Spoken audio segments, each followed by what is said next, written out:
Hey everybody, welcome to What's Up Wednesday.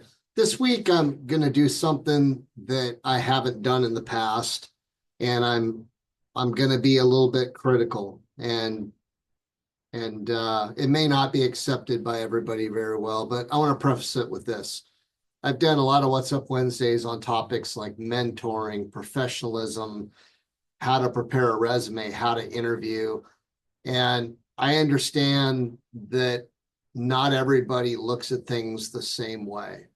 And I also understand that in our society, in the American society, there is somewhat of a prevalence of people really focusing on what's in it for them.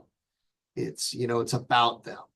And I understand that to an extent, and I try to be sensitive to it. At the same time, I think that one of the biggest challenges that we all have as humans is that we all have egos. And oftentimes we can be blinded by our own egos, and we either don't listen to other people, we're not self aware, we're not open to criticism and feedback. And really, we're our own worst enemy because we let our ego take over. And, a really good example is something came up this last week that I was trying to be helpful with somebody, and I directed that person towards previous What's Up Wednesdays around how to create a resume and how to submit a resume properly. And I know this person probably hasn't seen any of my videos.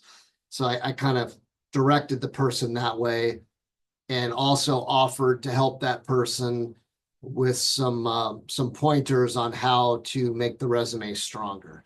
We have to understand that the resume that we present, and I've said this 100 times, it is our brochure, it is our marketing, it says who we are.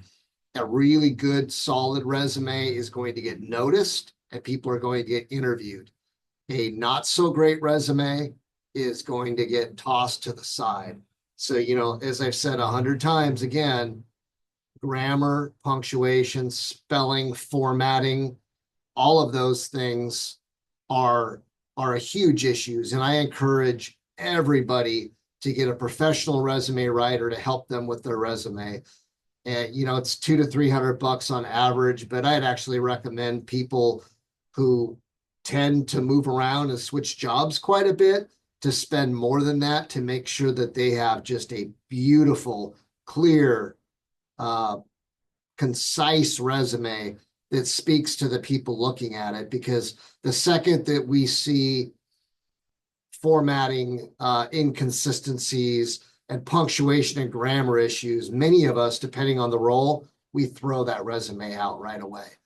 And it was kind of interesting the response I got when I offered to help and I gave some advice about having a resume writer help to update this person's resume. The comment I got back was something along the lines of, well, I think my resume is great. It's like, okay, I'm trying to be very helpful, and I truly do want to help any way that I possibly can. And I think that maybe that's a little bit unusual in our society today. It doesn't seem that a lot of people want to help other people selflessly for reasons that don't benefit them.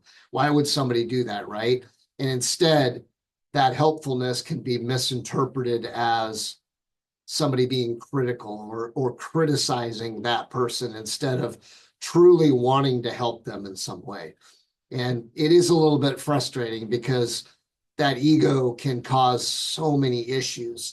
And we really need to check it at the door, as they say, and be very open to criticism. I think the more open we are to criticism, the more likely that we are to grow and get better. And I know I've said it before, but I feel like if we're not growing and getting better, and we're just staying the same, then we're actually falling behind. And for many, the milestones are graduate high school, maybe go to college, maybe get a certification. And then, the attitude sometimes is, okay, I've paid my dues, I'm done. I'm not going to continue educating myself. I'm not going to continue with certifications. I'm not going to focus on self improvement. And I think that is, I think that it's sad in a lot of ways because we need to continue to grow. It's not the finish lines, it's the journey that we take and the things that we accomplish along that journey, I think, that matter the most. But again, being open to criticism, listening to people who can help you, and really embracing that, I encourage everybody to do that. Check that ego at the door. Find anybody who's willing to help you and give you advice that's going to make you stronger and better and sharper. And I guarantee it's going to help in your career. It's going to help in your life. I mean, there's so many benefits to it. But again, the biggest challenge is that ego is going to get in the way, and people are going to look at those comments as being critical and not maybe helpful in nature. And I know there are times when maybe somebody is being critical, but really think about it, look at it, ask questions, find out if the person is trying to help, because oftentimes they are, and we just miss it. So I hope that's helpful. I know it might, if the person who I mentioned realizes that I'm kind of creating this What's Up Wednesday based on that interaction, then, I'm not being critical. I'm just pointing out to everybody that, hey, if somebody offers help, listen to them, take their advice and do what you want with it, but at least listen and be open to the criticism, because it may be helpful in the long run. Hopefully that's helpful. We'll see you next Wednesday.